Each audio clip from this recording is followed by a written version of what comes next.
শহীদ মিনারে ৩১ ডিসেম্বর কি হতে যাচ্ছে?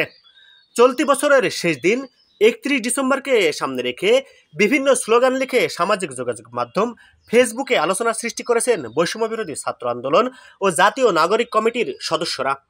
ফলে সেদিন কি হতে যাচ্ছে তা নিয়ে ব্যাপক আলোচনা শুরু হয়েছে। শনিবার ২৮শে ডিসেম্বর সন্ধ্যার পর থেকে সামাজিক যোগাযোগ মাধ্যম ফেসবুকে ক্যাম্পেইন শুরু করেছেন তারা। উপদেষ্টা আসিফ মাহমুদ তার ব্যক্তিগত ফেসবুকে লিখেছেন, কমরেডস নাও অর নেভার। জাতীয় নাগরিক কমিটির সদস্য সচিব আক্তার হোসেন তার ব্যক্তিগত ফেসবুকে লিখেছেন, এবছরই হবে ৩১ ডিসেম্বর ইনশাআল্লাহ। বৈষম্যবিরোধী ছাত্র আন্দোলনের আহ্বায়ক হাসনাত আবদুল্লাহ লিখেছেন, comrades 31 December now or never.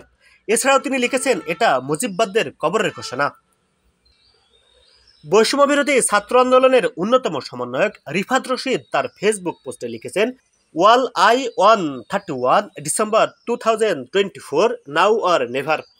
এরপর তিনি কমেন্ট সেকশনে আগামী ৩১ ডিসেম্বর বিকেল ৩টায় কেন্দ্রীয় শহীদ মিনারে কিছু একটা ঘটতে যাচ্ছে বলে ইঙ্গিত দিয়েছেন। এছাড়া বৈষম্যবিরোধী ছাত্র আন্দোলন ও জাতীয় নাগরিক কমিটির সঙ্গে যুক্ত থাকা অন্য সদস্যরাও একই বিষয় নিয়ে প্রত্যেকের ফেসবুকে পোস্ট করেছেন একের পর এক। বৈষম্যবিরোধী ছাত্র আন্দোলনের কয়েকজন সমন্বয়ক সূত্রে জানা গেছে, ৩১ ডিসেম্বর শহীদ মিনারে এক অনুষ্ঠানে জুলাই অভ্যুত্থানের ঘোষণাপত্র পাঠ করা হতে পারে। আরেক সমন্বয়ক বলেন, বাংলাদেশের স্বাধীনতার সময় যেমন ঘোষণাপত্র পাঠ করা হয়েছিল, তেমনি ৩১ ডিসেম্বর জুলাই গণঅভ্যুত্থানের ঘোষণাপত্র পাঠ করা হবে। নতুন দলের ঘোষণা আসবে কিনা জানতে চাইলে তিনি বলেন, না, এমন কোনো সিদ্ধান্ত হয়নি। বৈষম্যবিরোধী ছাত্র আন্দোলনের মুখপাত্র উমামা ফাতেমা বলেন, শেখ হাসিনার স্বৈরাচারী আমল থেকে কেন জুলাই বিপ্লবের রূপ নিল, কিভাবে নিল, ৯ দফা থেকে ১ দফা আমাদের কেন আসতে হলো, ছাত্র জনতার আকাঙ্ক্ষা কিরূপ ছিল, এসব বিষয় নিয়ে জুলাই বিপ্লবের ঘোষণা দেবে বৈষম্যবিরোধী ছাত্র আন্দোলন।